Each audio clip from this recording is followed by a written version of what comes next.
Val, was there any update on your cat? No, Oh, still wandering about. Oh no, you've got a missing cat? Yeah, it'll be 3 weeks tomorrow. Oh, Val. I'm so For an sorry. very much indoor cat. Yeah. There was a sighting maybe a week ago tomorrow out off of Henry Court.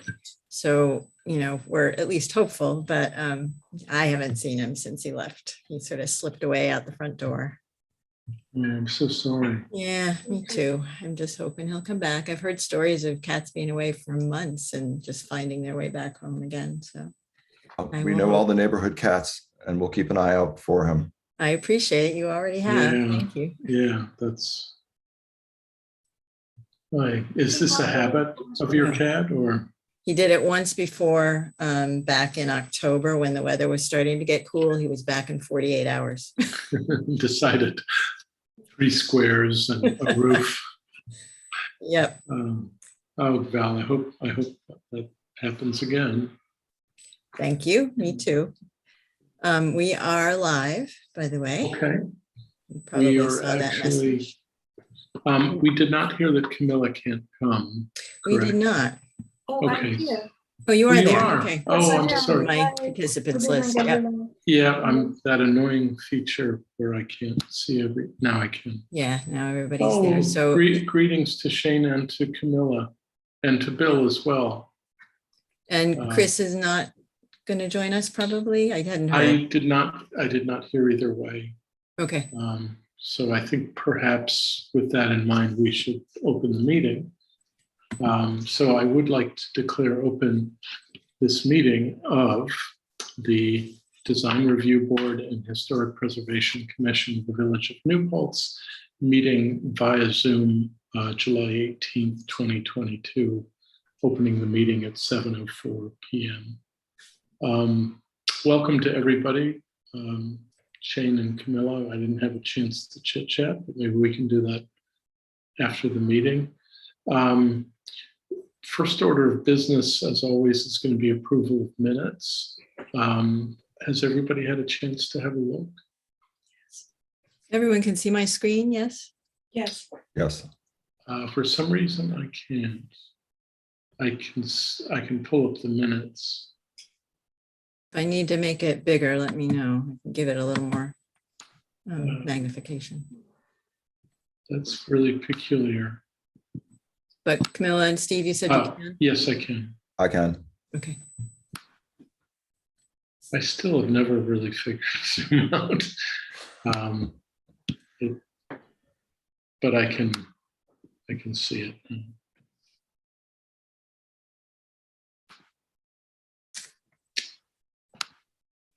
Okay.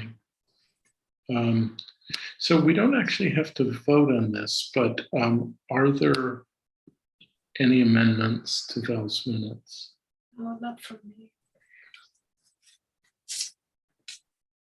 None from Camilla, Shane, Steve, any?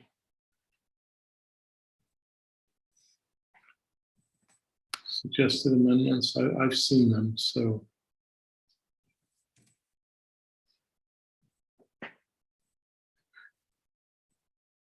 Okay.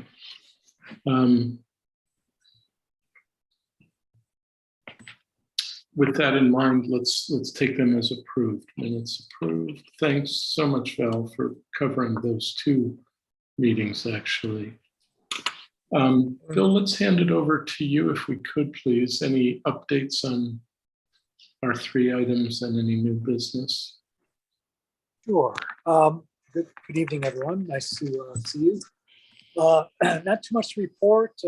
Planning boards with the village and the county have been very busy. If the duration of meetings is any kind of judge. The last 2 meetings, for the county board was 3 hours, and the last planning board meeting was another 3 hours. A lot being discussed, but not too much not anything really that affects your commission.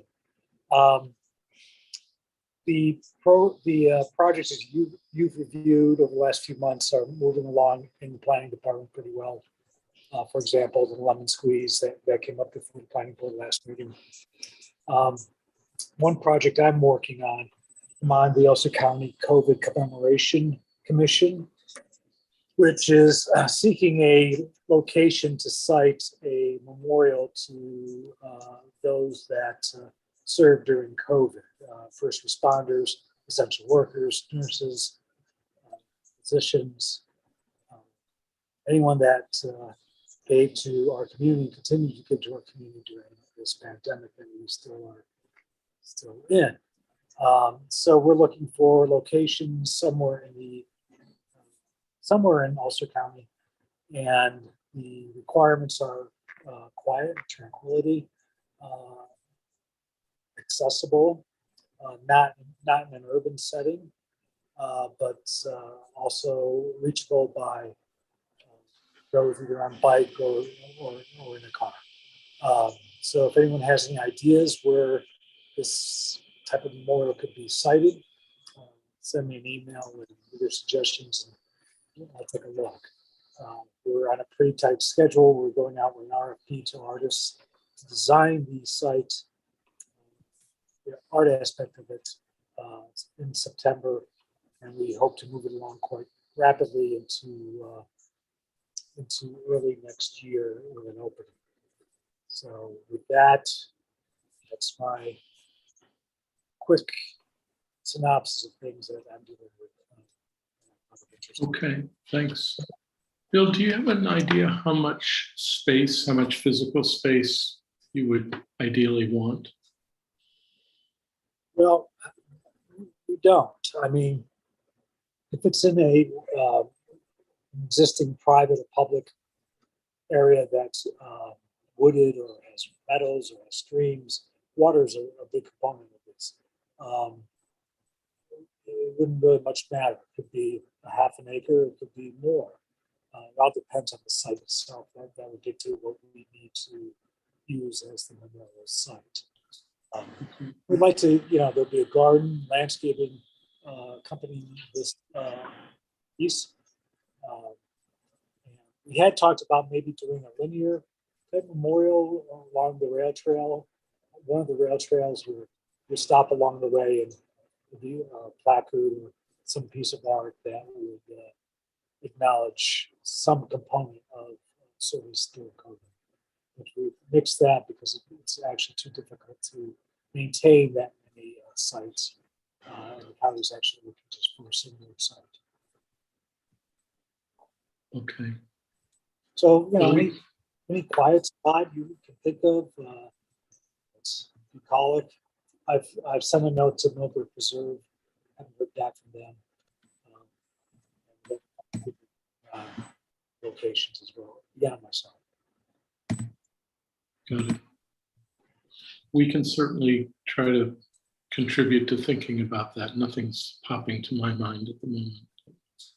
It's a terrific project and locations. Agreed. Yeah, agreed. Bill, is there anything, has anything been discussed at the village board level about the sort of legal clearance for the name change and the new preservation district? I've had a few emails with Tim, but that went before the county planning board, didn't it?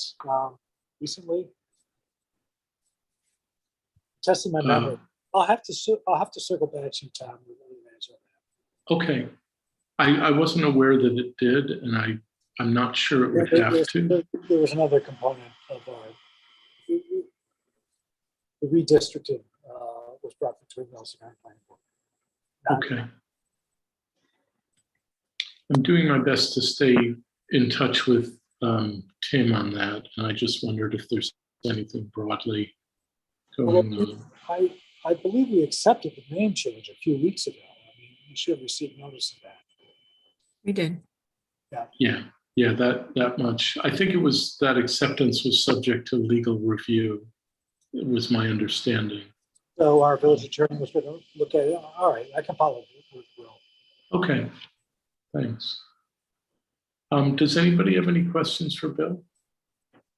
Any further Firehouse updates, Bill?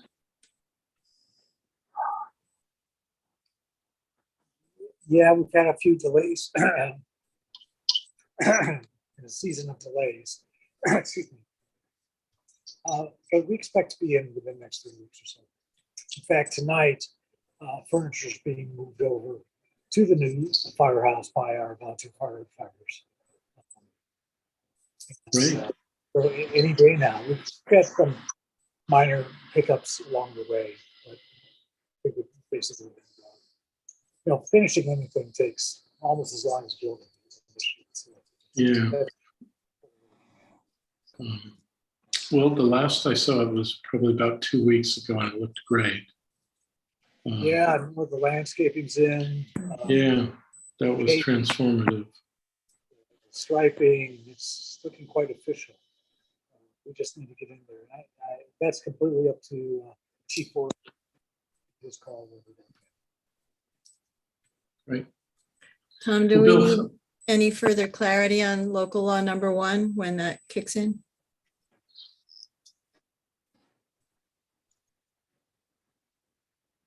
Sorry. Local law number 1, we talked about it a little bit at the June meeting, and I know there were a few questions, and just wondering about any clarifications commission members might still need.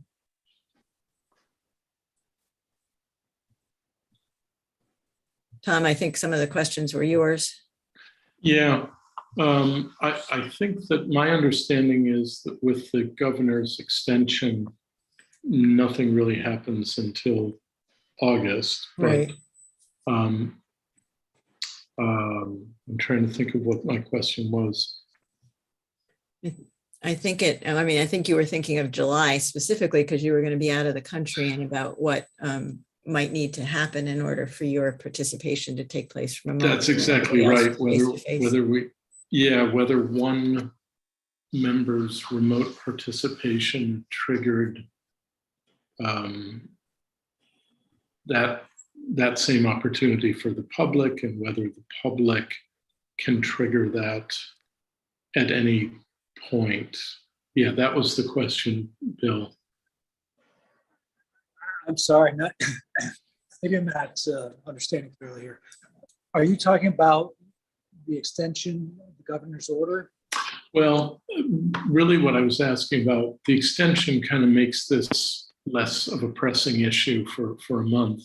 But my question really had to do with whether a member of the public at some future date can say, I would really like to be at that meeting, to present a public comment or to weigh in on a topic. Is the board obliged then, on the strength of somebody's wish to participate remotely, to offer remote participation? In other words, does that right lie with a member of the public, or only with a member of the commission who couldn't attend? Well, the public's under the same guidance as we are. So does that help clarify that?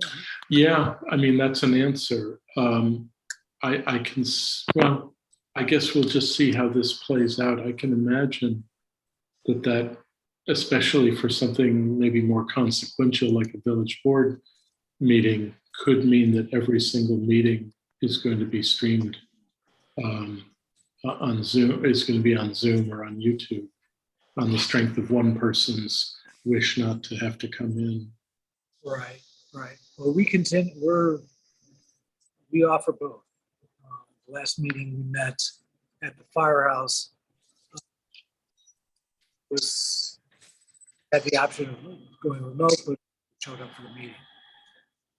Okay, I'm prepared to just wait and see how this goes. Yeah, we didn't have anybody from the public online, to the best of my recollection, other than just watching. Okay. But it's pretty much the same as all the previous months. Same sort of Yeah. It's just my understanding is it's a policy that doesn't have a sunset clause. It's not tied to COVID. It's simply a new procedure. Is that right? Yeah, it very well may be. I don't think we're going to see this lifted anytime soon. I was looking at the state rates and our own Hudson Valley rates. And it's up, and we do our COVID testing at our New Paltz wastewater treatment plant, and though we're below the state average, it's clicking back up. Yeah. Mhm. That's as local readings you can get. Probably much more reliable than those numbers being reported to the county, because people are testing and not reporting.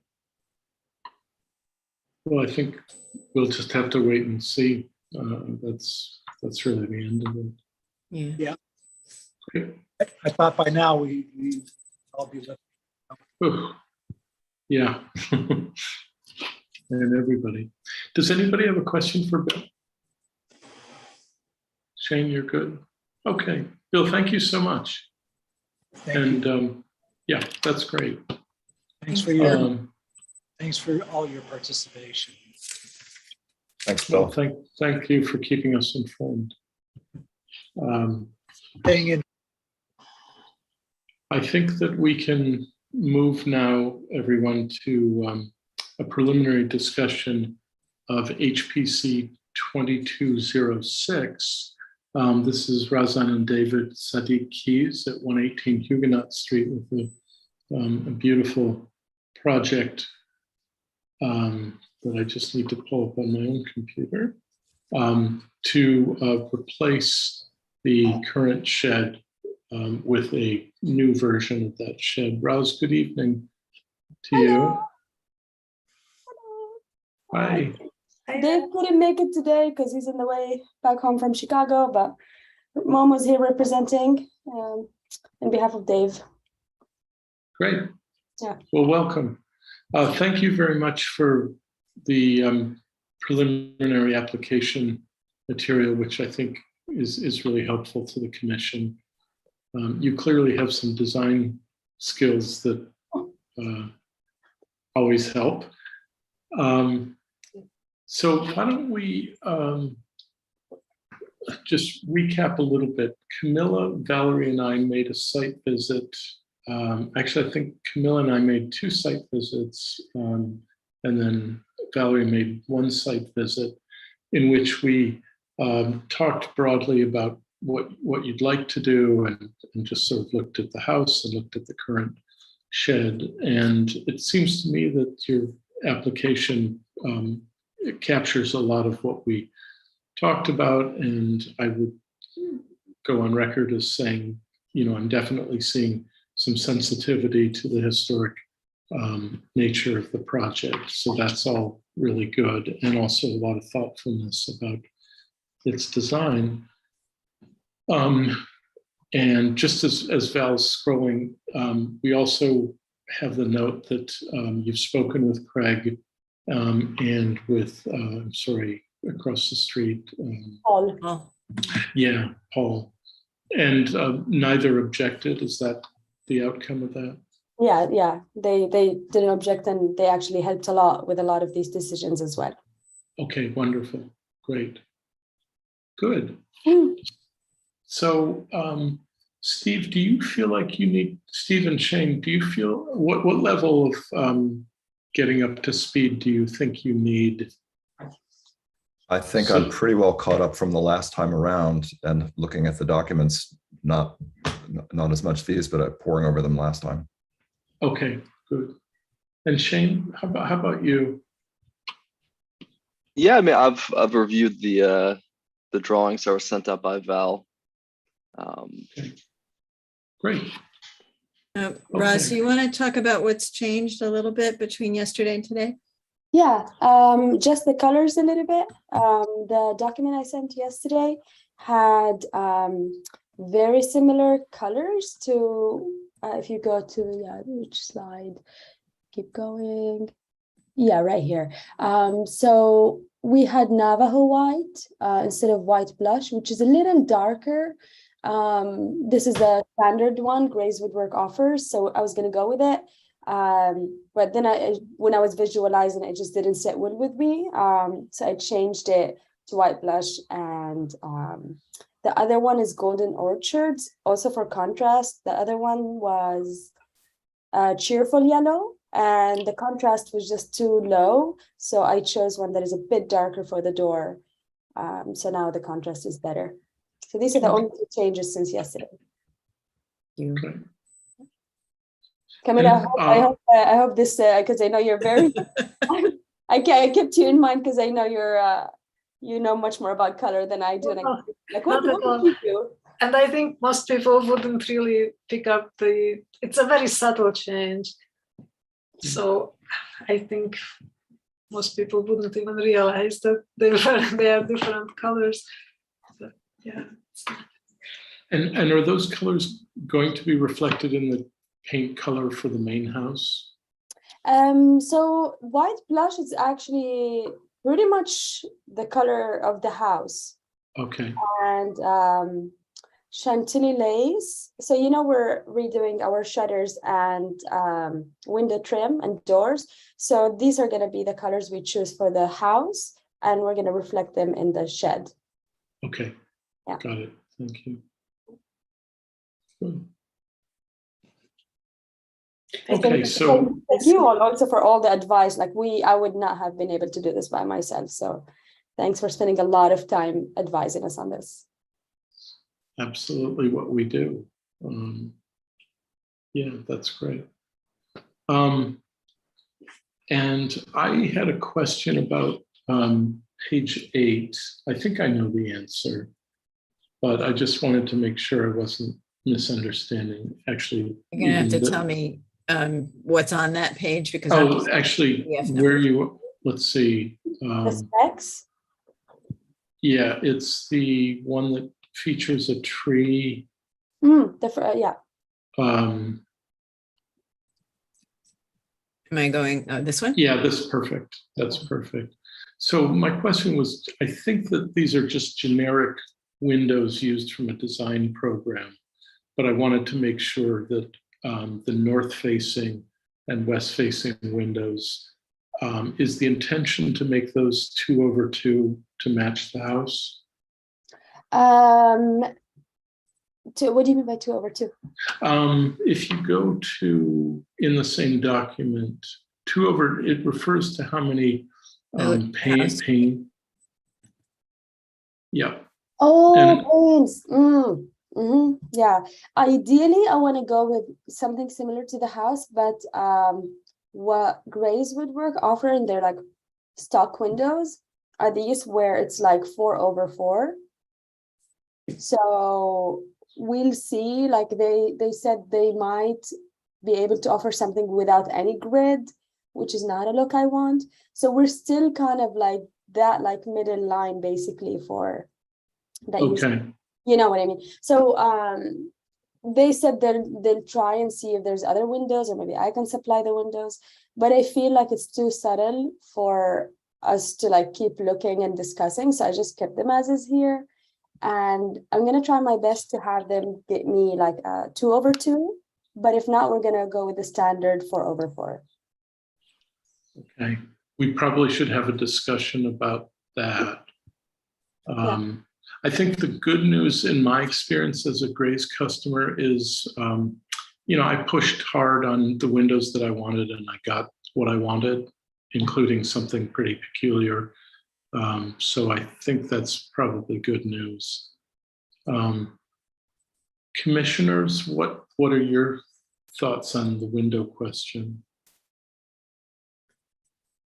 Yeah, I definitely think that the 2/2 would be preferable, to be honest. And I also noticed that the doors have a different grill scale, like they don't match the windows. So I'm wondering if the 9 divided lights in the glass part of the doors, if you see, like those are broken up into 3 columns of divided lights, I think it would be better suited if they matched, the 2 columns width, because like the size of the glass area is more or less, similar to the double hung windows. So I think in an ideal world, I would agree with Tom, 2/2, and then maybe, we take a look at the doors. It's probably end up being maybe 4 divided lights for the window part of the doors to match the scale of the divided lights from the windows. Mhm. So just something to consider. And then I noticed that there was a mixture of, well, I don't want to go too far in, the details, but just sticking on Tom's question about the windows, I noticed that it's different manufacturers between, there's like the Anderson 100 series, there's the Provia windows, and then there's a Vine, just 2 different types of doors. So I guess, ideally, like the finish, the exterior finish and color more or less matches, for all those, I don't know, it's like it could be a little different from manufacturer to manufacturer. So Yeah. it's just something else to consider. Yeah, so the Anderson ones and the sliding door, those are in the back, so they're not visible from the street, and we have a long fence in the back, so nobody will be able to see these except us. But having said that, they're all vinyl white windows, so looks pretty similar. As far as the door goes, it will be painted yellow, so even like the finish of it doesn't matter really, like, or what color. The door definitely will be double door, definitely will be half light. As far as the grid, like, we could see what we can get. There are like maybe, honestly, they're about 1/2 the size of the windows. So if they're gonna be like 9 divided light, or like, they're not gonna match. But if they're 4, like they're just 4 panels in each one of those windows on the door, then the scale might be pretty similar. So if your recommendation is to get like a 4, like so 1 in each, then we can do that. And then each panel looks maybe more similar in size to the window. Is that what you're recommending? Am I hearing it right? Well, I mean, I guess I'd like to hear what everyone else has to say, but I think that if you were to go to 2/2 for the windows, I would think that 4 divided lights for the glass part of the doors would be more or less like a similar scale for the, for the divided lights. Do you know what the manufacturer is for that door? So I haven't decided on the door yet. The style is this, but the specific door, I am still trying to decide which one to get. Grace Woodwork haven't given me the final quote yet on doors, and I went to Door Jam. So I have at least one door that could work, but it's very expensive, and I'm trying to save money. So I'll see if I can, like, get another, but the style is this style. I might have a small suggestion that could ease that question. I don't know what the other commissioners think, but given that the double door is next to whatever that window is, and my recommendation would strongly be 2/2 to pick up on the house, maybe undivided lights would be just fine, because it's not that you'd really see this very often, but the south-facing double door, is a floor-to-ceiling, or it's a full glass door, basically in proportion to those side doors. So one possibility would be just, whoever makes a door that's acceptable without any divided lights at all, that can look really nice as well. Yeah. I don't know what my that's fellow like commissioners.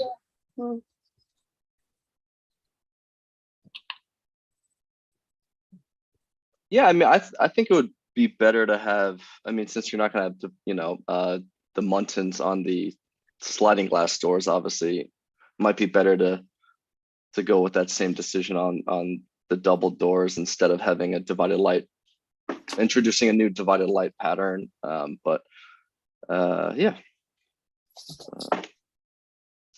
But anyway, I agree with Tom. I mean, I think the 2/2 if possible for the double hung, and then if possible, like match the details for the other doors, to the 2/2 scale for the divided lights, if possible. Yeah. Let's I can hear definitely- from. Sorry. Oh, go ahead, Rose. I was just gonna say, I can definitely go with no divided light for the door. But I was gonna ask if it's a deal breaker if I can't get a 2/2 for any reason. If this grid style, the standard is okay. Well, I mean, none of us decides that individually. I think that what you should be thinking about, and I think for me, a reason to press really hard on this with grays, is that I don't think you want to introduce a new grid pattern right next to a house that's got a lot of windows with a very defined grid pattern. Val, if you could just go to that shot of the current house with the sketched in.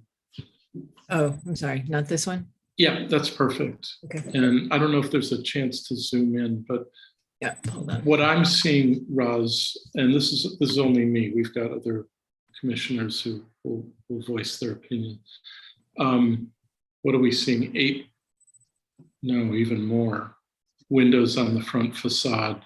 There are going to be places on Huguenot Street where somebody can pick up the side of the house, the front of the house, and the shed. And I just think aesthetically, you really want to be consistent if you want it to look like something other than, a shed that was trucked in, sort of from somewhere. And I'm pretty confident that, grays want customers, and if the customer wants 2/2, I'm pretty sure grays combined with your resources can figure out a way to do it.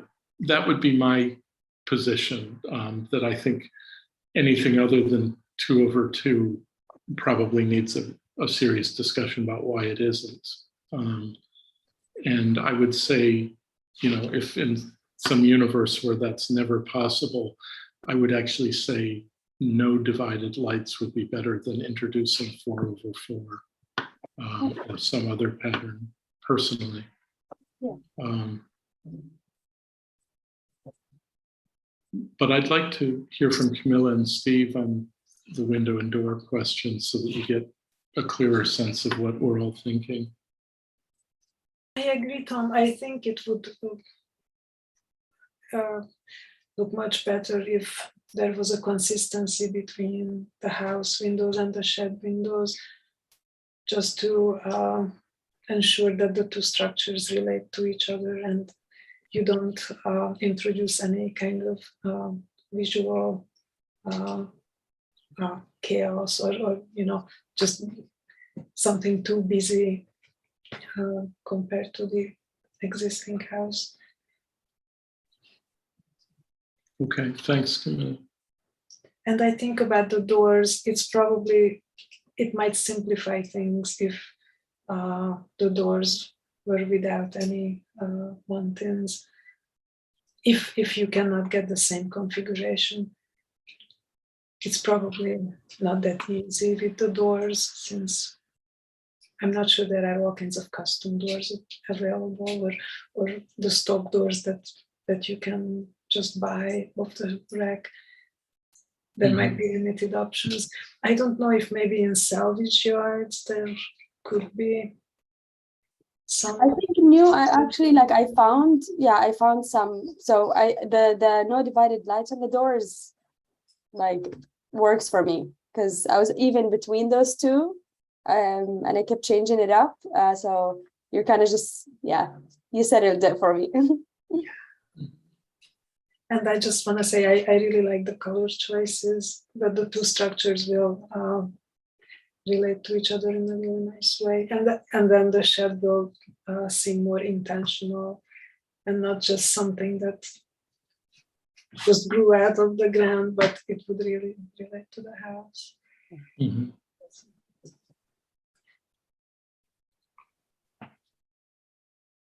Thanks, Camilla.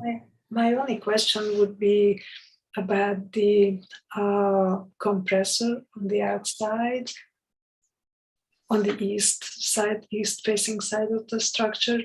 How visible would that be from the road? Not very visible. So the way the shed is orientated, I actually have photos. I could send them. I don't know how I could send them here, but I took photos today from each angle from the street, from the beginning to the end of our fence. And it's pretty hidden by the magnolia tree, the compressor. And it's not as big as I visualized it here. Today I took another look at measurements. Yeah, it's like almost half the size. So it's really not that visible. Yeah. It's less visible than the AC units in our house right now in summer. Good point. Yeah, good point. That's right, because the shed has an angle to the street.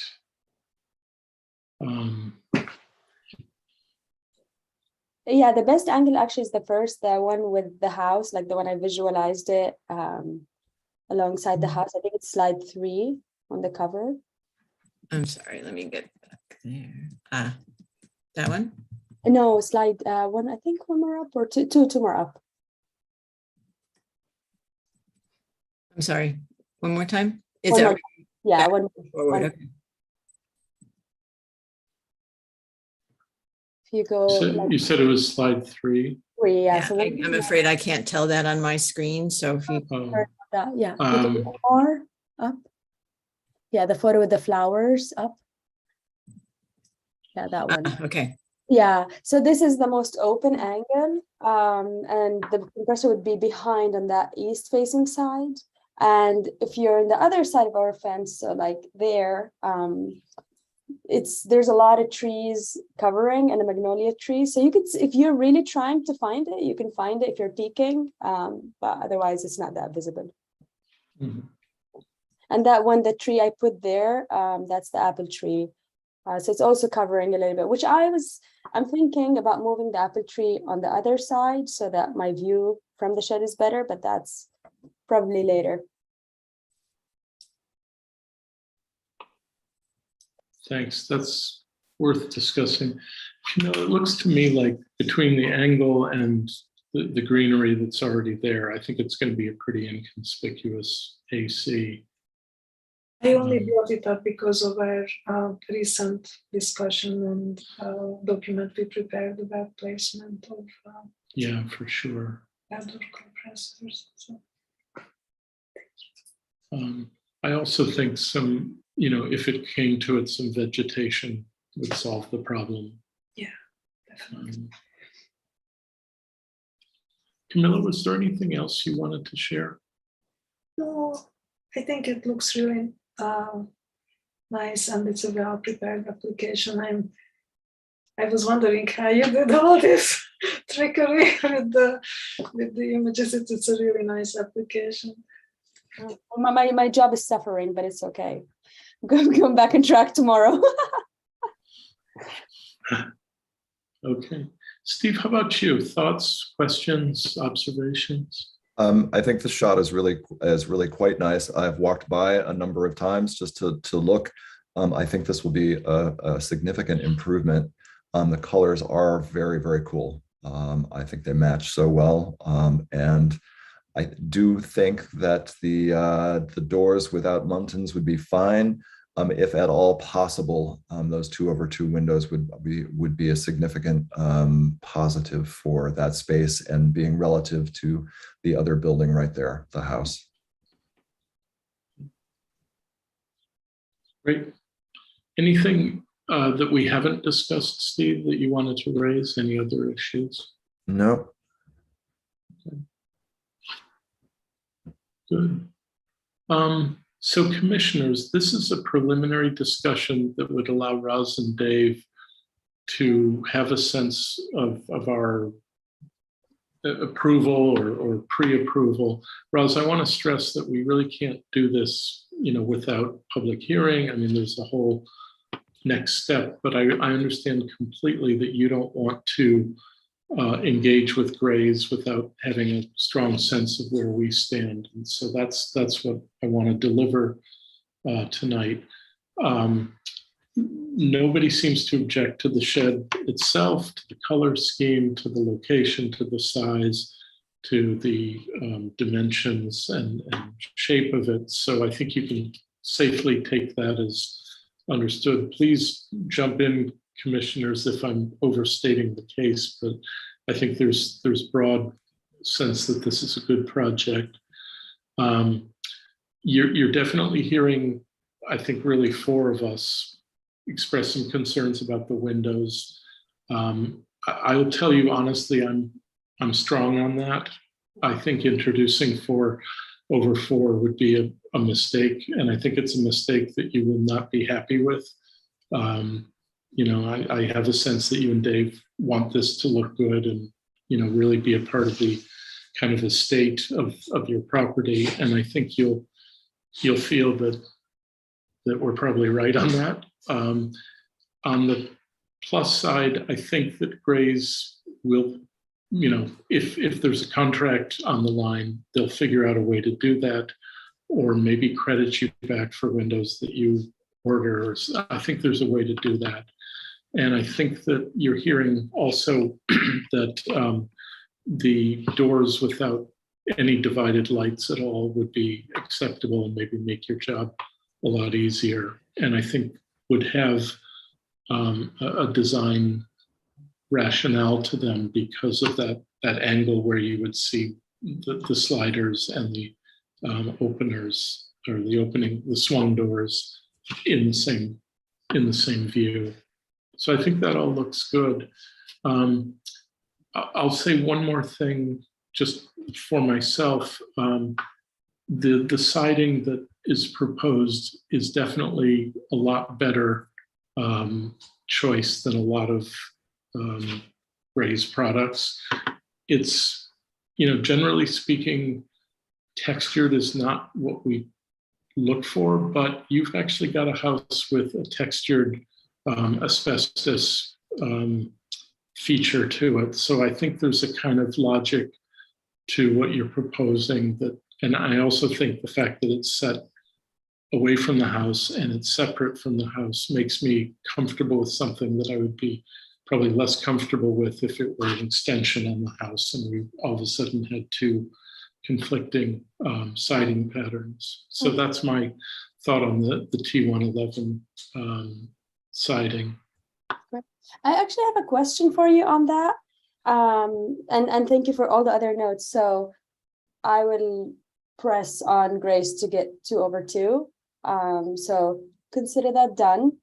I agree with you. They'll get it done. And if not, I'll find my own stuff and have them install them. So check on no divided lights on that door. So consider it done.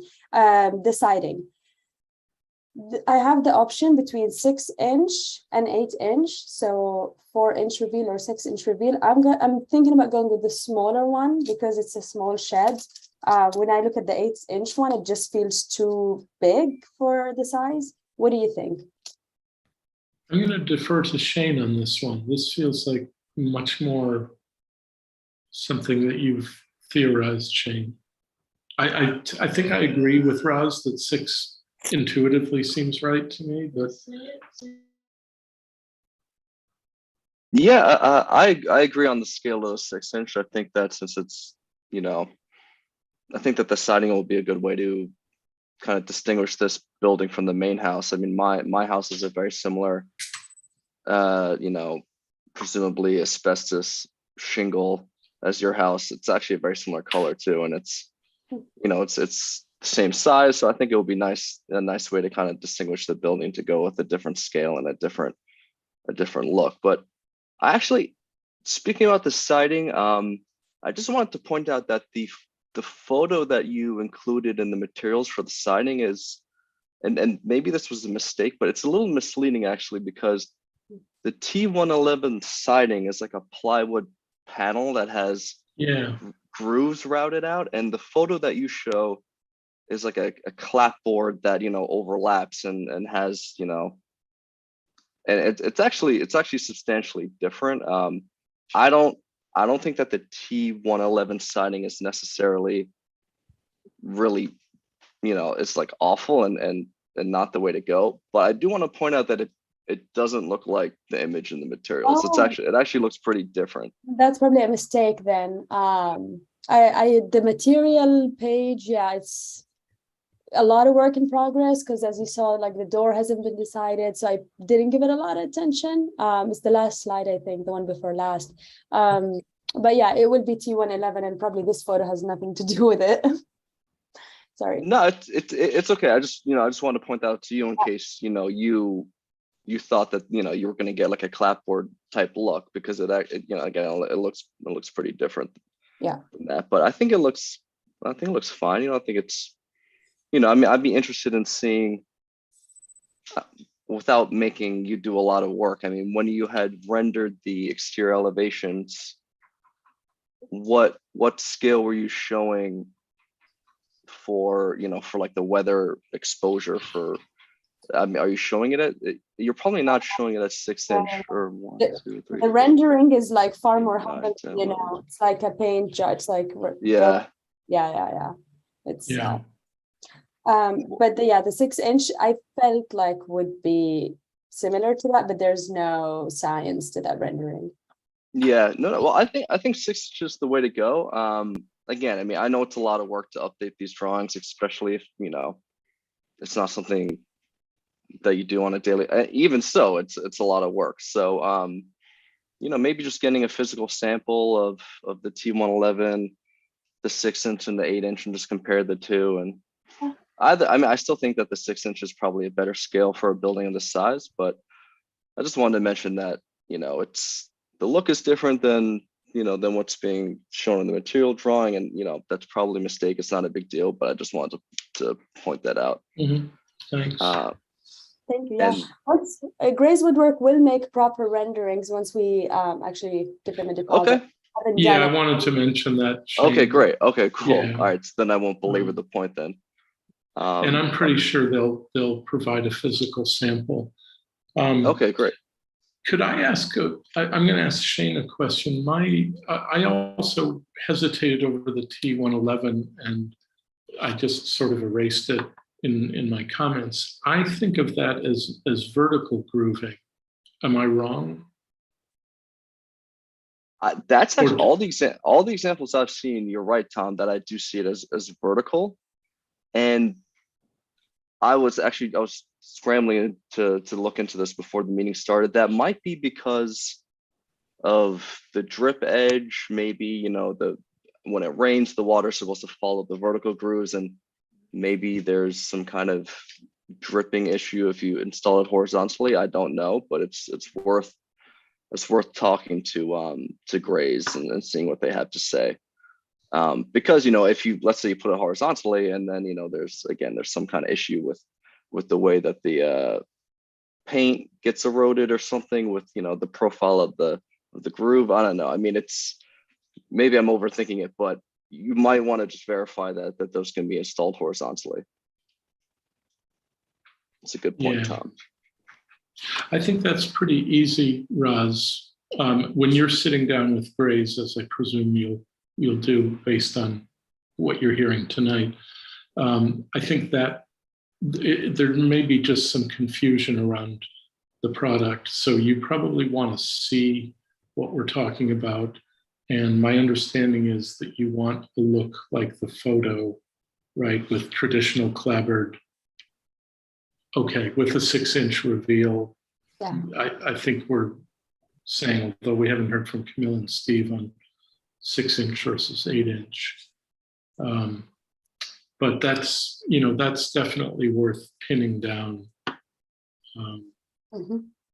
So is that worth pinning down exactly like the vertical versus horizontal installation of them?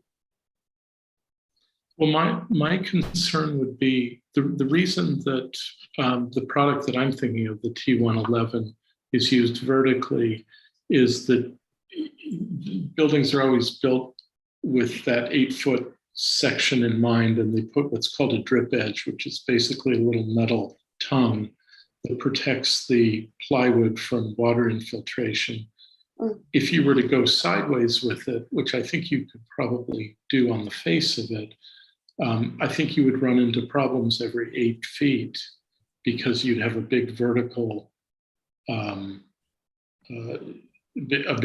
slash, and your project doesn't it's not so small that that would never come up. It's going to come up, for example, on the east-facing side.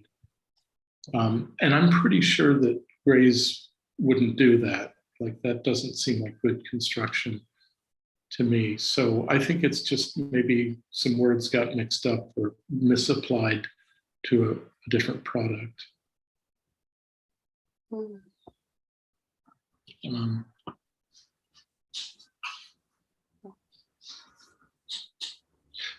Steve and Camilla, any thoughts on this siding question? Based on the size of the building, I think the smaller 6-inch would probably be more suitable. I'm not an expert as to how it would look horizontally or vertically, but based on anything the size of the building, I think the smaller spread would be better. I agree as well. I think that's pretty unanimous then, Rose. And then one more question on the siding. So textured is what they can readily like provide, they have it. For smooth, because Tommy mentioned it last time, I had to ask them. There's more lead time. It might be possible, but it might delay the project. It sounds like textured is now fine with everyone. I don't have a problem with it. It is, just so you know, when we take our inspiration and our directions from national standards, they do not recommend textured clapboard siding. It's sort of imitative of something that clapboard siding isn't. But having said that, in your case where the building's located, where the proposed building's located, its relationship to your house that already has a texture on it, I don't personally have a problem with it. And if they happen to provide similar lead time, should I then, if like hypothetically speaking, and I don't want to complicate things for myself here, I'm trying to move on with the project. But if, let's say, like it's only 1 month off in terms of lead time, should I err on the side of smooth as opposed to textured?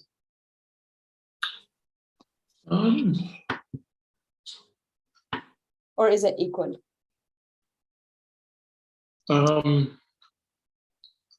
I would personally, just because I think it's closer to what the product, it's just more genuine to what clapboard is.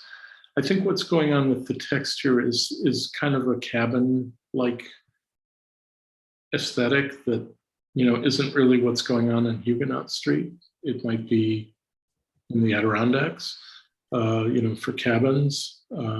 That's just my view. I don't feel strongly though, Roz. I think, if this were an extension on the house, or, I would be much more insistent on getting a match.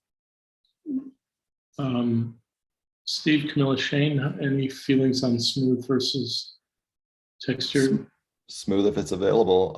Otherwise, I don't think it's certainly not a deal breaker for me. If textured is far more available to you, I don't object.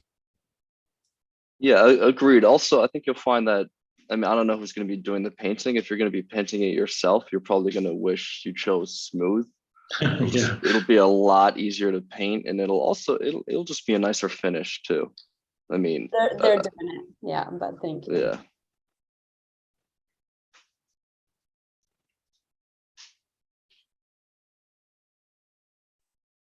Camilla, do you have any strong thoughts on the siding?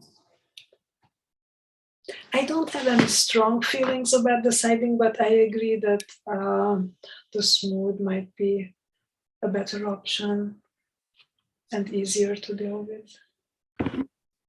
Yeah. To give you a little context, Roz, we did a consultation. I think I won't say where, just for privacy's sake, but a consultation on new construction in the village. And in talking with the owner of new construction that was much closer to other structures that had more traditional siding, we really pushed on smooth, and he came around to see the point of that, even though he kind of preferred the feel of the texture and had used it on another project way far away from New Paltz. But I'm not taking that position, and I don't think my colleagues are either. The last thing I would say is, again, Gray's wants clients, and when I told them I wasn't interested in vinyl siding or textured siding, they found a way to get me, I think it was actually 8-inch cedar clapboard. I've got like a 5.5-inch reveal on it. So but I think it was 8-inch siding that would certainly do a 6-inch reveal.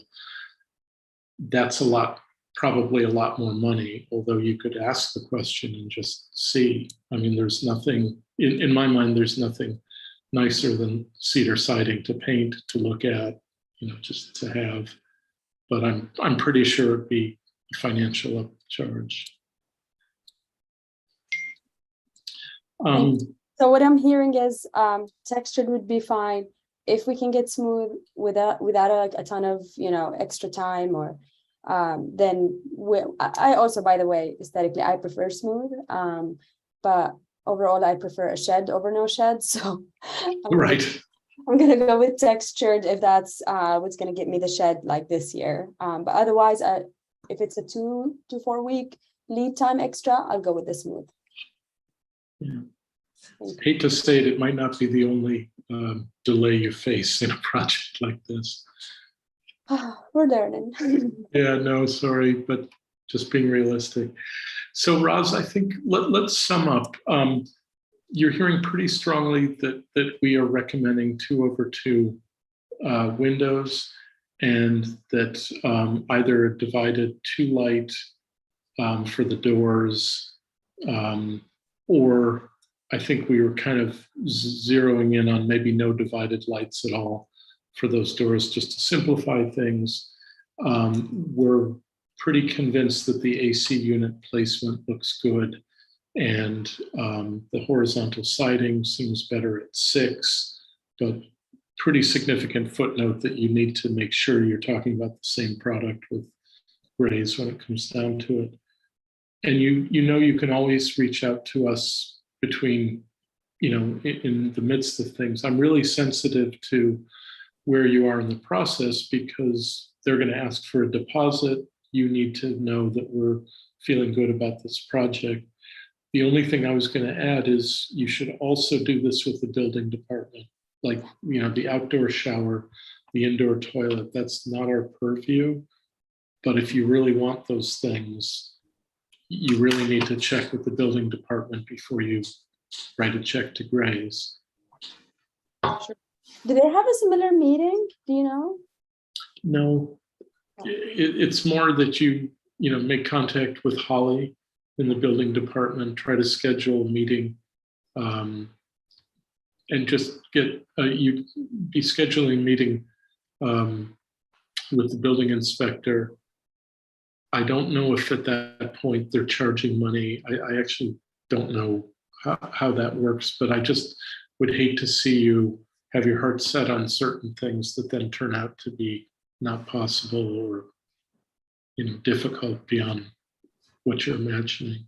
Yeah, thank you. What I'm not worried about is that I'm doing this in 2 phases. I just want to get the exterior first, which I don't think like the building department is going to have a problem with.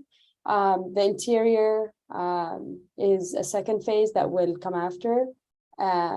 So at least like knowing like the exterior is more or less fine by you all. I don't think it's going to be a problem with the building department. I'm just going to go ahead with Grays, and I think once they have their proper renderings and not this job, the humble job that I did, then I can have that submitted to the building department for approval. But yeah, thank you for that note. Yeah. Well, I think the good news is that you have the support of the HPC, and we can communicate that to the building department.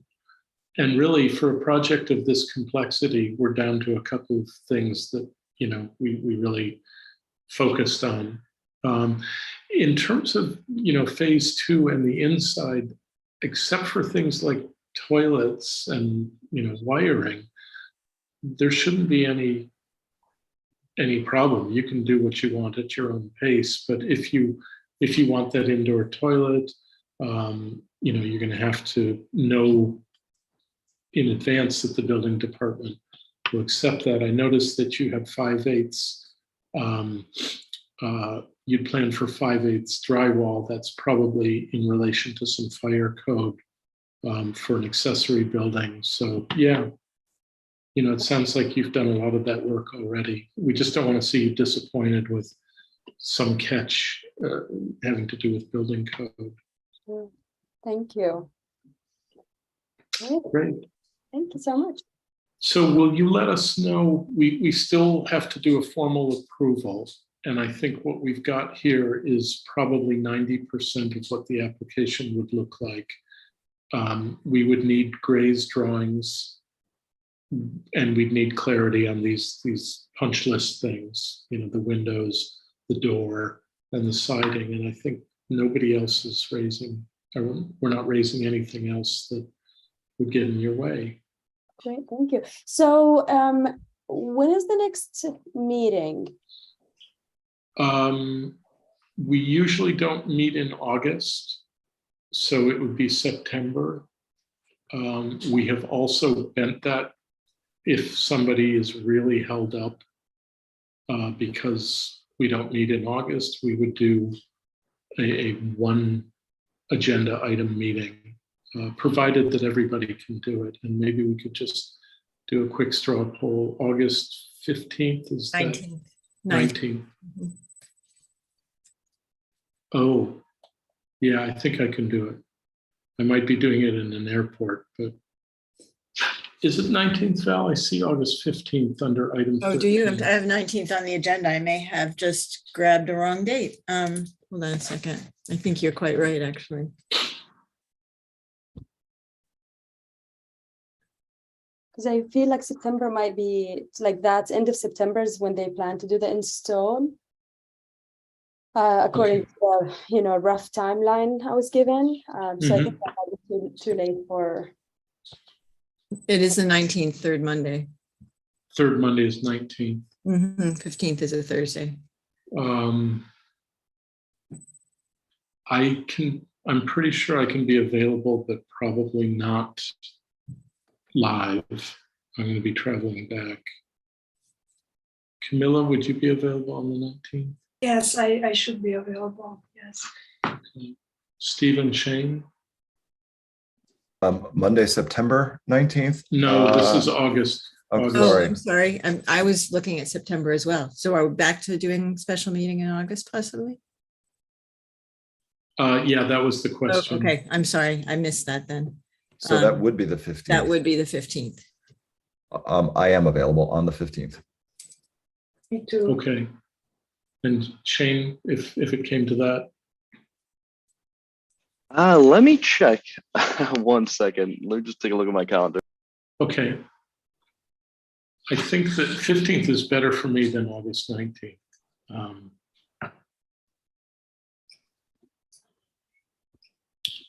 Me too, by the way. Yeah. Roz, we usually don't, but we're also not going to hold up a major project that's had 2 meetings already. So Thank you. Yeah. it could be a 15-minute meeting. I'm happy to do that for you. Anything, sure. Thank you all. Yeah, that date should work for me. Okay. So we've definitely got a quorum, which means that we could vote.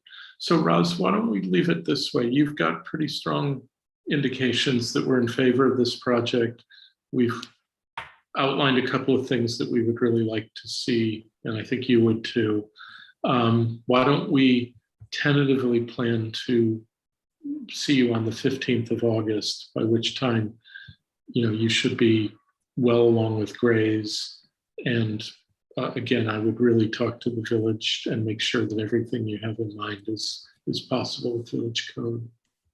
Yeah, we'll definitely do that. And yeah, this month we definitely will have all the plans, the specific products, hopefully also samples in hand, although it's Zoom, so I could just hold them up. But yeah, hopefully this will give us what we need. And thank you so much for all the advice and the pointers here, and for agreeing to meet in August for us. Thank you. Sure, of course. Thank you for putting together a very clear proposal.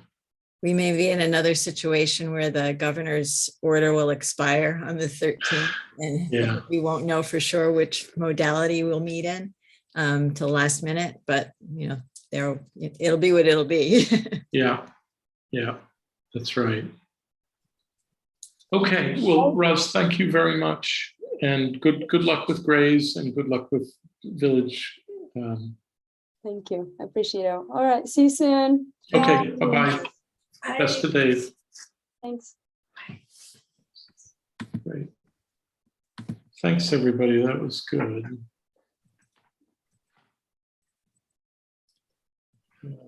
Tom, I'd like to add one agenda item that I neglected to put on the agenda, and that's the update on the sidewalks on North Front. Okay, yes, thanks. Okay, very good. Let's see what we can do to rip through Part D. So the Preservation District, here's what I can tell you. I think that Tim has been working to make sure that we're legal in defining the new district and renaming ourselves. I think we are.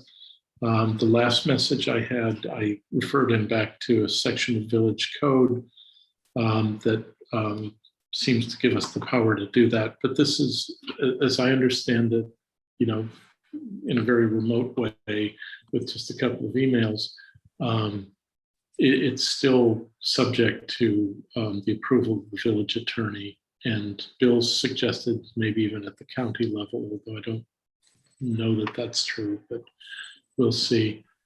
I'll certainly keep you updated, but at this point, I've been a little cautious about calling ourselves anything but the HPC to the wider public.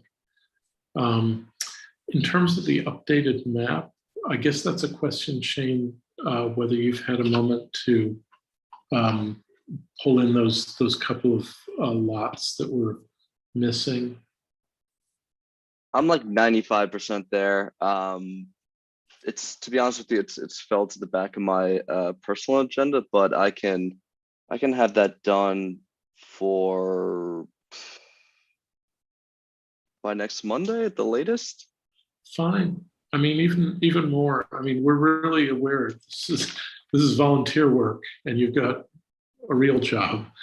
But it would be nice as we're settling this with Tim and the village attorney to be totally specific about what it looks like on the map. So yeah, something like a week or even 2 would be fine. Sounds good. Great. Part B is we're definitely going to have more workload when we have purview over this larger district. I would really like to look at our procedures to try to winnow out applications or projects that just don't really need the kind of review that we just did with Roz's project. I'd also like to try to get a standard reporting form. This is more for me than anybody else, but just to kind of tick a few boxes, write a brief description rather than start every report to the planning board or to the building department is a brand new email that I have to kind of write from scratch. So I had a quick question for everybody tonight. Does anybody feel like you can anticipate what should be in such a standard reporting form that maybe I haven't thought of? I mean, to me, it would be, you know, the project is approved, not approved, check a box. Here are the reasons, here are the considerations, you know, just basically keep it to a page. We might list requirements. I mean, something like if we had actually said unambiguously that this project can't go forward if it doesn't have 2/2 lights, there ought to be a place on the form for that to be indicated. Can anybody think of anything that should be on this form as I start to craft it.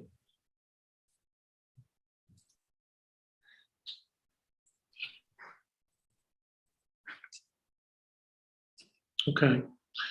I will craft it, I'll circulate it, and maybe once it's in front of you, something will occur to you that'll improve it.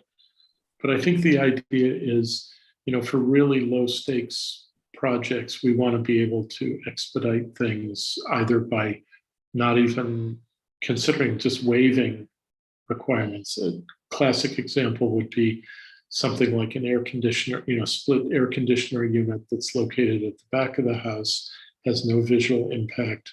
Why are we burning up our time and their time with something that doesn't need that kind of scrutiny?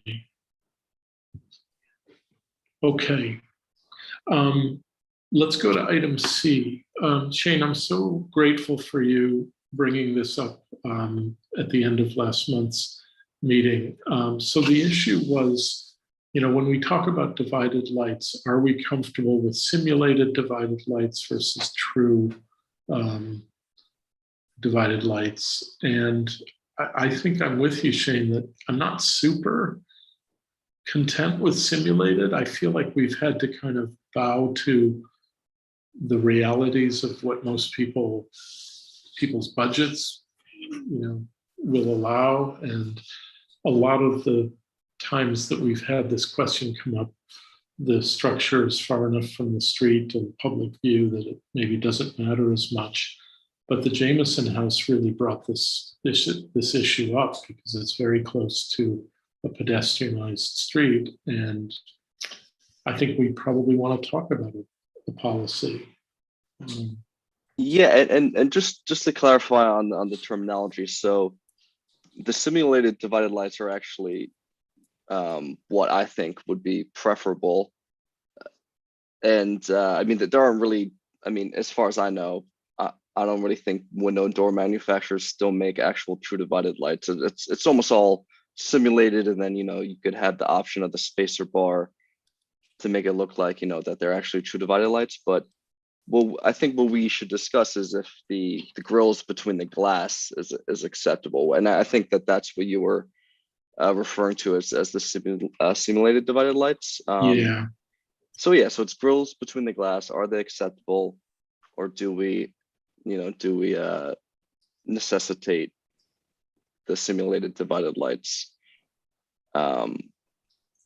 And yeah, I think we should all weigh in on it. I guess the first question is everybody familiar with what the differences are between the two, and like what those details look like?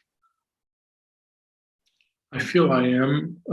I feel like I was using the wrong term though, so I'm glad to be called out on it. No, I just wanted to clarify. It's confusing, but yeah. Steve, are you feeling like you're Good. You're okay on this topic? Yeah. I feel like what's interesting about this is, on the one hand, we're the Preservation Commission. On the other hand, we're in a community that doesn't always have the resources to do things the absolute best way. And I think that's probably why we've gravitated toward this fairly loose definition of what windows need to be. Shane, do you have any experience, on jobs that you've been on? Does this come up in a client-facing kind of way where, the cost or the difference or the difficulty of getting manufacturers to do simulated versus between the glass grills has come up? To be honest with you, it doesn't come up that often at my job, and that's for a few reasons. If it's in the city, it's not even up for debate. You have to not only match, you have to have STLs if you're proposing Muntins, if it's in a landmark district, and most of the time you also have to match the Muntin profile. But that's I think we could all agree that's excessive. And then if it's not necessitated to have the STLs, just to be honest with you, like at my job, a lot of our clients, have they have a lot of money, and it's not really something that ever gets value engineered, to be honest with you. That being said, that doesn't mean that everybody should have to, spend a lot of money on these details. I guess to me, the question is like, is there a reasonably priced window, whether it be, vinyl clad or aluminum clad or whatever it is that, that offers STLs, the simulated divided lights, as a reasonably priced option. So that's what I've been looking into since I sent you that email. And that gets kind of subjective because it's, to me, windows are really important, and I think it's worth shelling out a little bit more money to get those details. But, it's different for everybody. I mean, I think if we could establish a baseline of what the cost difference is, if it's, plus or minus a couple $100 per window, then maybe we can more comfortably move forward with, okay, we feel strongly enough that it's worth basically making X, Y, and Z pay, a little bit more money, or maybe potentially a lot more money, whatever it is. But it's without knowing the cost implications exactly, it's a little difficult to tell someone, what they have to do. Because I think we could all agree that the STL it's a better look. I mean, by a long shot, so yeah, I mean, I guess I'm still doing the research to see what windows are readily available, through local lumber yards or suppliers that have STLs as a design option that don't add significant costs to the price per window. But I don't have an answer on that just yet. I think it's a great idea, and I'm almost willing to say that maybe at the end of this, we have a fact sheet kind of analogous to the AC placement fact sheet that just offers some guidance. Here are things to think about. Here are some products that have proven, I don't know if we can say have proven to be good, but look good and on spec sheets, and maybe just more in the role of trying to facilitate somebody's project. I think that's great. Better the fact sheet and the help and a guideline rather than an official policy that is more formal and more of a structured document. So I think there are going to be a wide range of economic circumstances as people are working on their places, and I think that we would do well to be as adaptable as we can, but definitely let them know these are the facts. This is what we would prefer. This is the best options. I love that idea, Steve. Yeah, I mean, there are just so many ways that this could come up. I think about all the modern houses on Huguenot Street that probably, have grills between glass. That's, if you extend the house, that's probably what you should have, is what the house had before. Maybe we can make that kind of an autumn project. And Shane, that's not to say that this is your problem or your project. We can all pitch in and just try to gather information, maybe make some calls to some of the window suppliers and just see what they have to offer and get a sense of, what the price difference is. Yeah, I can, what I can do is I can basically, assuming as, a pretty standard sized double hung window, I can try and get a price for basically all the different options that you have, the grills between the glass, STLs, if the spacer bars, like that's another option to kind of further make the panes like actual individual panes, like how much that adds to the cost, and then maybe if we could just have like a fact sheet, like if you're looking at a 3 foot by 5 foot double hung window, it adds X amount of cost, like more or less, like assuming a certain manufacturer, or maybe it's a set of pricing for 2 or 3 different manufacturers or whatever it is. But a lot of people just may not even know that it's an option. I mean, Right. it might just come down to the contractor, like, oh, I had to get the budget below a certain number to earn this project. I'm going to assume the less expensive window details, and it never even gets considered by the homeowner. But let's say they're aware of those options, they might find that they care just as much as we do. Yeah, I think you're absolutely right about that. That sounds great. Yeah, so I'll do that. I'm also thinking that I have seen, it's not really manufacturers so much as craftspeople who take traditional weighted sash windows, remove the glass, and put insulated glass in those. I don't think I'm misremembering this, that there's actually an industry out there doing this. Have you run across that at all, Shane? Yeah, I have seen.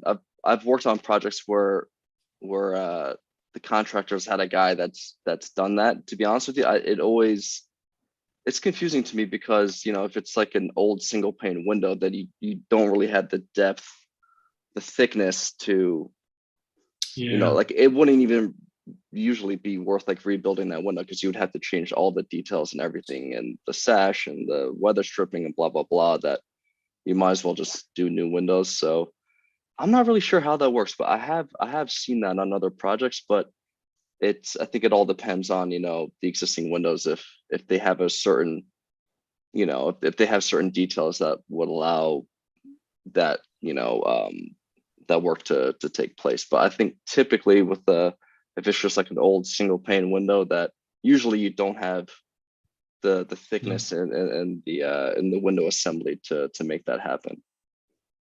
That makes sense. Yeah.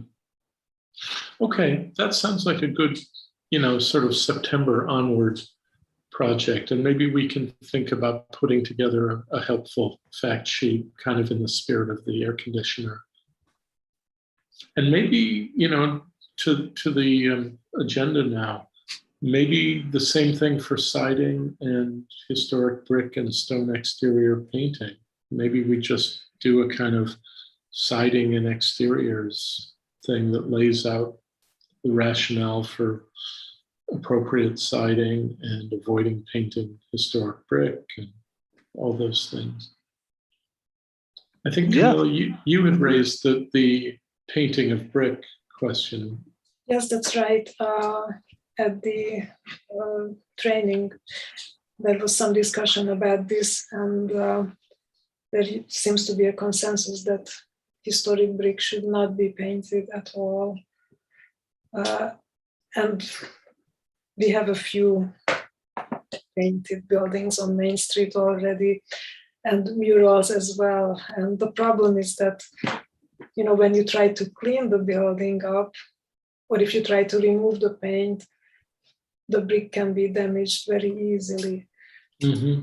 And with murals, for example, they suggest that maybe the mural should be painted on a surface that will be affixed to the brick facade rather than painted on for future maintenance. It's easier to repair a little nick on a brick than a crumbling surface when it gets damaged.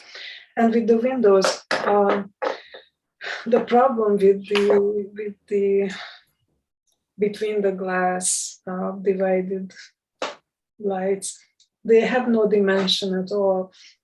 And when you put them on a historic house like the Jamison house, which is 200 years old, more than 200 years old, it just completely clashes with the other characteristics of the house. That's a completely modern window, and really that's the issue with the vinyl windows that we see so often.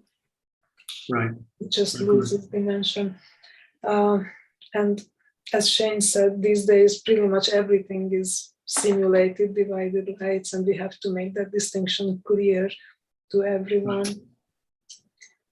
As far as I know, there is a company in Canada that produces true divided lights that are the old-fashioned divided lights, with the single panes.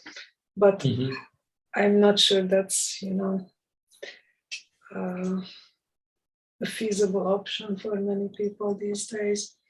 And for energy efficiency, there seems to be a kind of conflict between, preservationists and window manufacturers, because preservationists say that old windows coupled with storm windows, especially inside storm windows, like indoor window, for example, they provide just as much insulation as modern insulated windows. And with new windows, the problem is often that they are made of new wood and they are not as long-lasting as the original windows would be. But I think it's difficult to convince people that they should preserve the old windows rather than change them out. Yeah, I mean, in New York City, any landmark building is exempt from meeting the energy code, and I think it's because of that reason, Camilla, is they want to try to encourage you to, not tear out all the windows to meet, because you would have to do that to meet the energy code. You would have to, even if you were to, do something to the existing windows, then you wouldn't be able to provide the performance data that you would need to meet the energy code. Like, they would have to be a new window. So maybe that's something to consider. Is I mean, I guess we'd have to talk to the building department, but maybe there's some kind of exemption for, I mean, just throwing this out there, for historic buildings, if they can make the existing windows work in a way, then maybe they don't have to provide the window performance data when when they're doing the energy tabular analysis for their building permit. Do we That's a really good point. have that here? I don't think it's a consideration, is it, Tom? Do you know? I don't think that New Paltz gets into those energy audits in the same way, but I think that's why this feels like an exciting project that we probably want to check with the building department before we publish a guide on these things. And I think we start from zero, like, assume nothing on the part of people who would read this. Like, start with something like, windows are the soul of your building and they're important. And, just really start with the absolute basics. And another thing I would bring up about windows is that when we say like for like, and what people mostly would just think about maybe the configuration of the mountains, but not necessarily the profile of the mountains. And if they change one window but leave another, they might end up with two completely different window profiles. And that doesn't look very... And I think that's what we need to, things like that need to be in this guide sheet. Yeah. I'm very excited about doing that. I mean, I actually have a kind of ambitious idea that we might create a short series of these guides for things that would come up: windows, doors, siding. We already have air conditioning. Always in the spirit of trying to help solve a real world problem. That sounds great. Let's table that for a month or so and come back in September, maybe with a little more data, and start making a move toward that kind of guide. Why don't we go on to item 2, if that's okay with everyone? Steve's got a brief report on the Ann Oliver House project. Now that I'm retired, I find myself with a suitable amount of time. So I reached out to Essie today and said basically that, and that I'm hoping that she and I can get together for an hour or some time in the next week And then I would be glad to go and craft something and then get back together again so she can review, amend, and edit it. And so I'm just waiting to hear back from her. And Val, you sent some very useful information again. Thank you about the aspects of key aspects of what might be applicable for the Ann Oliver House. And so there we are. Terrific. Sounds great. I think if we're meeting in August, maybe we keep that agenda very short, Steve. So, unless you feel like you want to share something a month from now, you can think of it as, a 2-month project. Okay. I mean, whatever, I may have an update that I would just send separately to, Sure. my fellow folks. That'd be great. Thank you. And thanks for doing that. I'm very excited about that project. As I think we mentioned at the last meeting, Steve and I toured the house with Essie and her new architect. And it's just really exciting to think about what that can become. Let's move on. The annual report is done. Val is, yep, there we go. I think this went out to everyone. Yes, everybody got a copy. These are not particularly exciting documents. They're really just listings of facts, but we had some points that we could boast about in this iteration. And Shane, in addition to just submitting an annual report, it's sort of the gateway for any future grant we would want. You have to, they have very few carrots or sticks on this. And I kind of get the sense that they don't always get annual reports from local commissions, but you can't get a grant if you haven't kept up. So we always keep up.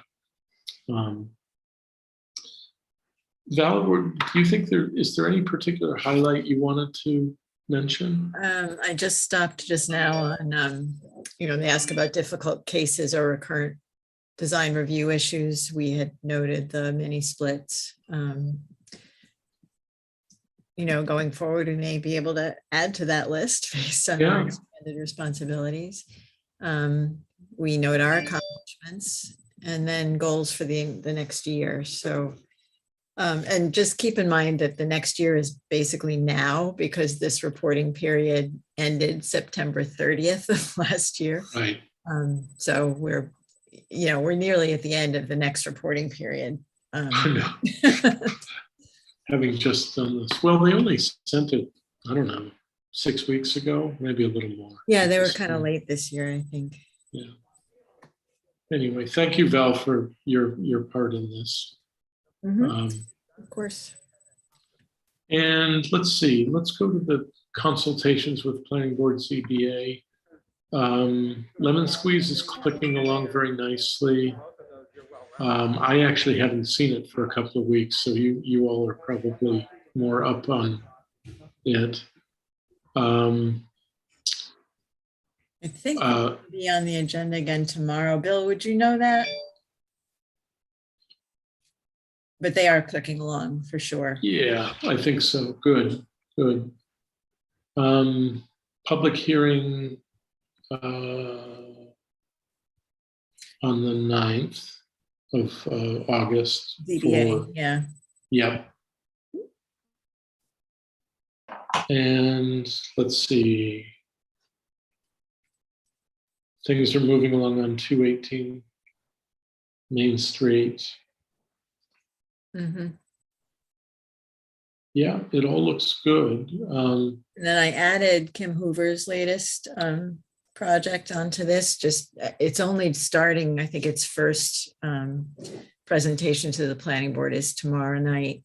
So there's not really much to talk about yet, right. But likely we will be consulted. And I did let Autumn know that you and Kim had previous discussion. Yeah, exactly. I was trying to remember if Kim had come to a meeting or that was just me. No, she didn't on this project. You and she talked about it, and I touched base with her before putting this agenda together, and she mentioned that she'll be with the planning board tomorrow, so she doesn't have anything until after that. Okay, great. Well, I think in every case we'll just stay tuned and watch the agendas and the minutes.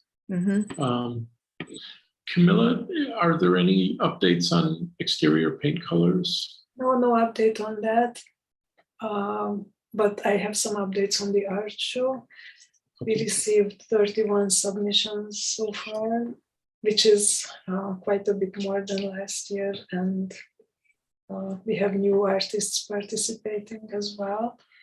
Lovely. I'm working on, arranging the pictures and the text. So as soon as I'm ready, I will send everyone a link to the exhibition. Excellent. And I think once it's ready to be, we can put another press release in the paper, just so that the public is aware. That sounds great. Thank you again for doing that. 31 is really good news. Yes. Thank you. And we have some really interesting pieces too, not just about existing architecture, but of buildings in New York City that are either that are depicted either in the process of being demolished, or of buildings that have been demolished already, unfortunately. So we can see how terrible it is when some of our historical assets are lost. And I think it's that'll be, maybe we want to highlight that in how we describe the show. Definitely. That's great. Could I just add briefly, Val mentioned an item not on the agenda, and that is that Camilla had consulted on paint colors with the owner of the building at number 8 Front Street, which is basically across from the bakery. That same owner was offered some in-kind help by the village to repair the sidewalk. However, it was still a very expensive project. And I just wanted to let everybody know that I'm currently trying to connect her with the mayor to see if she wants to go ahead with that project. I think it's unlikely that she can undertake it right now. For example, the engineering alone was about a $4,000 consultation just to make sure that it's DOT approved sidewalk, and who knows what the cost of the sidewalk is. So I think it's unlikely that that's going to happen anytime soon, but I'll update you when I know more. I'm not sure when would they plan the painting either. She said something about possibly this autumn, and I think it had to do more with the schedule of her painter than anything else. I think she's sort of locked in on going ahead. I will reach out to Ingrid and get some more information about that. Yeah, so it's something to watch. And again, I'll report back when I know more. I think she definitely wasn't bargaining on such a big price tag for the sidewalk. But there it is. The Sojourner Truth sign restoration, I did reach out last month to the person in Riften to say that it'll be August or September when we do that. I'm back, Steve, on the 8th of August. So maybe soon after that. You're leaving around September 15th, I think? No, I'm leaving around, it's August 31st. Okay, so that's an even tighter window where if we're going to... As soon as you're back, let me know and I'm available. Perfect. That sounds great.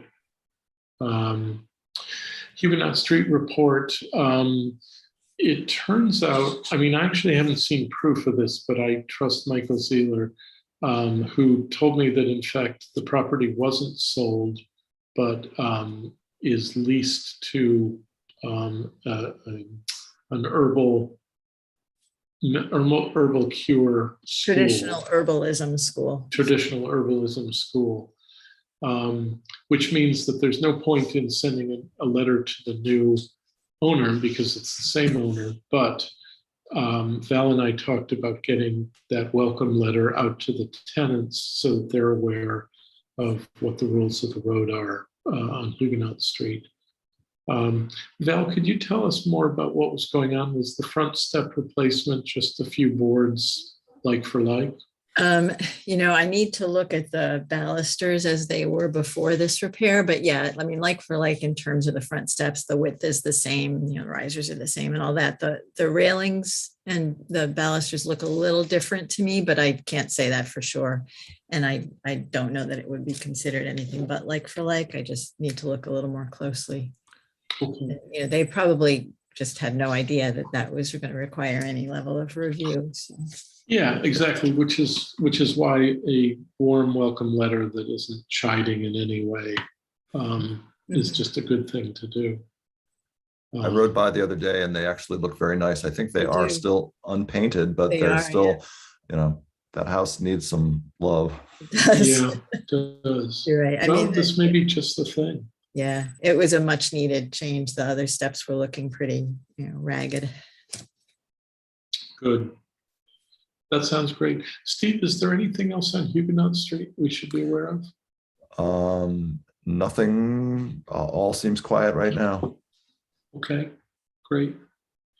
On the Reformed Church, I think we're all up to date on the Jameson House, which is proving to be an interesting test case on all kinds of things for us. The HVAC, what we reported last month can't go ahead quite as planned because of some historic stonework that can't be disturbed. But I think basically we're going to stick with the overall plan. Craig was still getting the specifics from installers, so I expect we'll hear more in due course. Val, I don't have an update on the elevator. Did you hear anything that I'm forgetting? Not a thing. Okay, so I think we're just in a holding pattern with the Reformed Church. The budget is good, at least at this point in the fiscal year. Although I think I'll reiterate that we're definitely going to have to ask for some more money as the charge broadens. Val, anything you wanted to draw our attention to with training and professional development? No, I mean, those resources are, if for people who have time to look into them, are probably going to be pretty helpful. I don't know if anyone is interested in registering. I mean, Camilla has done this for the NAPC. I'm not sorry, not that form, the Past Forward conference, which is the one that Camilla has done for a couple of years. Registrations are open now. But beyond that, the resources that's just there, they're past sessions of past conferences, and they can be pretty helpful. I wanted to also mention that the listserv, I just the other day got my first notice of discussion on that listserv, but I don't know why I didn't get it previously. It just suddenly appeared, and there are pages and pages of pretty helpful topics being covered. I just have to now figure out how to summarize the topics so that I can share those with you. And if there's, particular details or resources that are part of the discussion, pass those along as well. That would be really helpful, though. Yeah, if we had a little digest of what's been talked about. Yeah, thank you. Mm-hmm. Business cards are moving forward. I think value. I have them actually. I have them Wow. in the end. Great. I picked them up just the other day. It's just yesterday, and they are in full sheets right now. They need to be separated. Nicole was concerned about separating them in advance and having them get a little mangled. So I have them in sheets, and I can either separate them or leave them to each of you to separate your own. But I'm happy to deliver them, to each of your homes if need be. Thank you. I would be inclined to say, don't put yourself to the trouble of separating them when we can do that ourselves. Yep. I agree with all that for sure. Yeah. They separate easily, which is nice. That's great. Thank you so much for arranging those. Yep. Thank you. Thank you, Val. You're welcome. So Thanks, Val. Sure. Item 13 is already decided. Let's plan to have what I hope will be a very, very brief August 15th special meeting. As Val mentioned, we may be live at that point by the governor's directive. We may be in another extended period, but if you could just hold on to, maybe put it down for an hour, but I really don't want it to go even that long on August 15th. And that would be only if Roz and Dave are in a position where it matters. If it doesn't matter, let's not meet at all. Is there any new business or remaining business before we vote to go into executive session and then wrap up? No. Anything new? I think so. Okay. I must say, I just want to repeat how happy I am, Shane, that you brought up the issue of windows, and that led to the issue of siding and painted brick. And I just think there's a lot of good we can do with some short guides that just kind of lay out the issue and give good advice and kind of define our position. So that's all to discuss later this year. If that's okay, everybody, let's have a vote to close the public part of the meeting and go into executive session, and then end the meeting. I move we end the public portion of the meeting and move into executive session to discuss personnel matters. A second. Okay, all those in favor? Aye. Aye. Aye. Okay. Let me stop the live stream.